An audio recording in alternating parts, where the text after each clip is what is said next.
This is LokJaw. It's a 1966 Chevrolet C20 that is now slammed and has a Banks supercharged Duramax. Now, if you're following the build closely, you probably last saw this in Moraine, Ohio at the annual Duramax company picnic.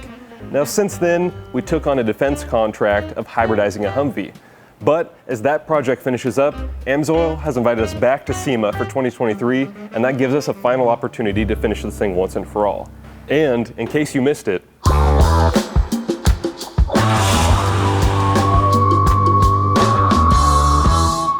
Banks Built, presented by AMSOIL, the leader in synthetics. we originally bought this 1966 Chevy C20 for just $1, rust and all. This is a truck we bought to hot rod. The idea behind this project was to fill the weathered and rusted old Chevy with state-of-the-art internals and a truly unique engine swap. Well, what engine, you ask? The Banks supercharged Duramax L5P. To support all that power, we needed a stout chassis. So we sent the truck off to Roadster Shop in Chicago, who 3D scanned the truck and built us a completely custom frame. So the moment you've all been waiting for, you ready to see the Banks chassis? Show us the money. The engine's trying to twist the chassis one way, the ground is trying to resist the chassis rotation.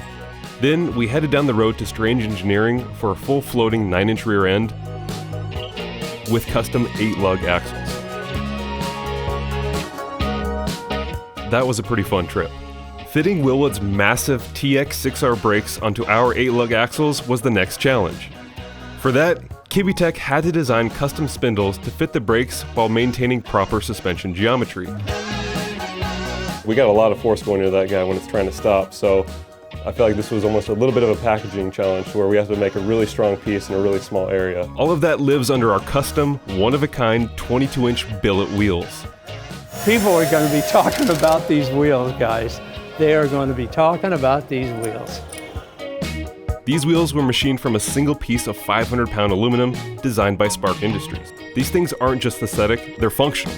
The fins act as a fan blade. Gale wanted to extract the heat away from the brakes and the engine bay. Form and function.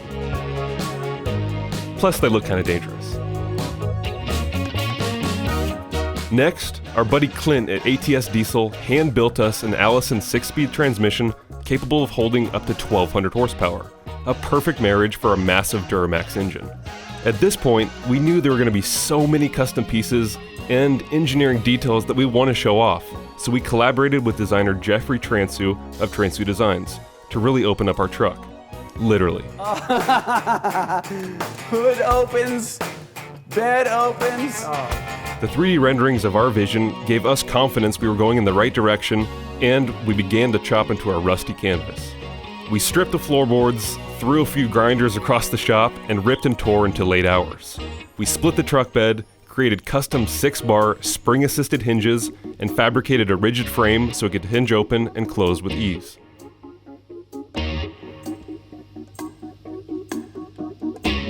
It looks incredibly impressive, and it sucked to build. Edit some bleeps in, because this piece of sucks, dude. LokJaw's design got even crazier as we completely replaced the inner fenders, firewall, and transmission tunnel. This gave Sean at Empire Fab the creative freedom to release his rage on several pieces of flat metal, bashing them into the beautiful living space for our massive powertrain. All right. We also 3D scanned, designed within CAD, and engineered a reverse opening 6-bar spring-assisted hood to really show off our engine bay. But this project isn't only about showing off shiny parts. We're about performance through science and data. Inspired by Gale's land speed record-setting Studebaker, we swapped our 66 front grille with the 1960 grille, removed the lights, and added ram air inlets. We can now ram air straight into our custom fabricated, vortex-inducing air boxes that encompass our big-ass filters.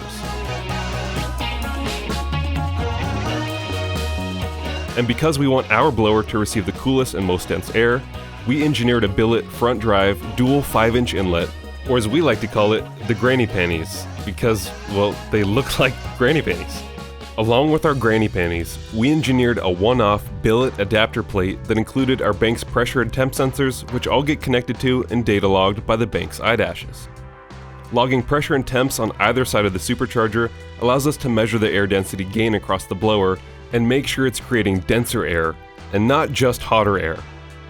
Speaking of sensors, we added every sensor imaginable along with dozens of our analog and thermocouple modules.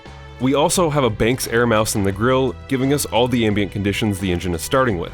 All this data is instantly viewable on and recorded by our Banks iDashes located on the custom-designed billet dashboard that is also home to a Motec digital display.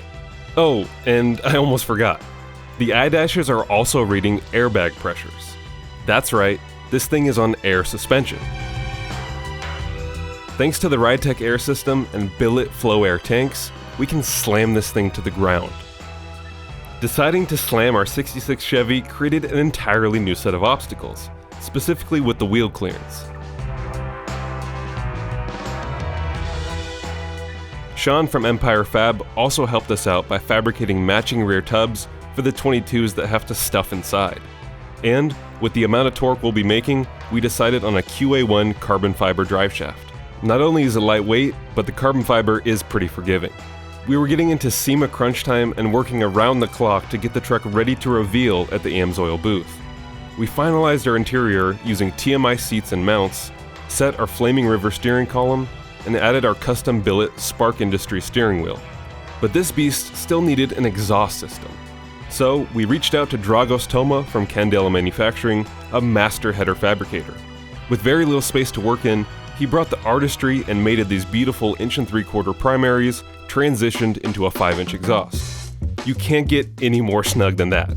I've never seen any fabrication to that level in person before. So we finally got this side tack together. Obviously the main challenges were squeezing through our steering shaft, making sure that our inner fender is clearing the headers, and that the wheel is also clearing. The exhaust exits through the Banks exhaust tips ducted out the side, allowing the hot exhaust gas to be ejected out safely away from the paint. Rust. But the crown jewel is the Banks 6.6 liter supercharged diesel engine. Yes, I said supercharged. Painted with Cerakote's Banks Red that you can get too. We incorporated a custom comp cam for supercharged L5Ps, valve springs, trend push rods, 50 over injectors, and pulleys with a specific ratio for our Whipple 3.8 liter supercharger. This stuff was packed in the engine bay so tight, we had to cut the hood, which meant that even on the road, you could see the bare-boned billet glory of that Whipple supercharger. LokJaw from its outside appearance has a unique character and grit. It looks experienced, tarnished with age, but within its rusted shell, bolted, strapped, welded, and plugged, is something created from nothing but metal and the mind of an engineer, or in this case, engineers. And despite the diversity of time and experience of everyone involved, we all learned a little something. Except for this guy. LokJaw revs like no other diesel you've ever heard. Its monstrous sound and power is a challenge to convey on video, but I think Gale describes it best. Jesus Christ! You're probably gonna have to edit some of this out.